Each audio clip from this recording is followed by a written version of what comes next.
اللہ کے نبی فرماتے ہیں صلی اللہ علیہ وسلم، جو دین کی مجالس ہوتی ہیں اور جو جتنا قریب ہو کے بیٹھتا ہے قیامت کے دن وہ جنت کے اتنا قریب ہوگا، اور جو جتنا دور ہو کے بیٹھتا ہے وہ جنت سے اتنا دور ہوگا۔ So these are the indicates کہ جب دین کی مجالس ہوں تو قریب قریب ہو کے بیٹھنا چاہیے اور یعنی انٹرسٹ لے کے سننا چاہیے۔ جس دن آپ نے جو بات کی اللہ کا دیدار ہوگا، تو اللہ کا دیدار میں سیٹنگ ہوگی نا،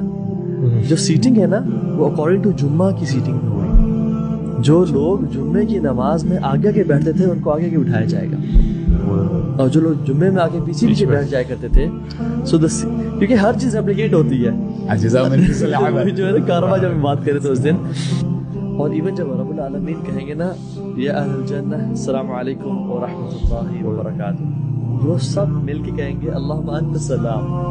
ومنک السلام تبارک یا ذا الجلال والاکرام، جو نماز کی بات کہتے ہیں۔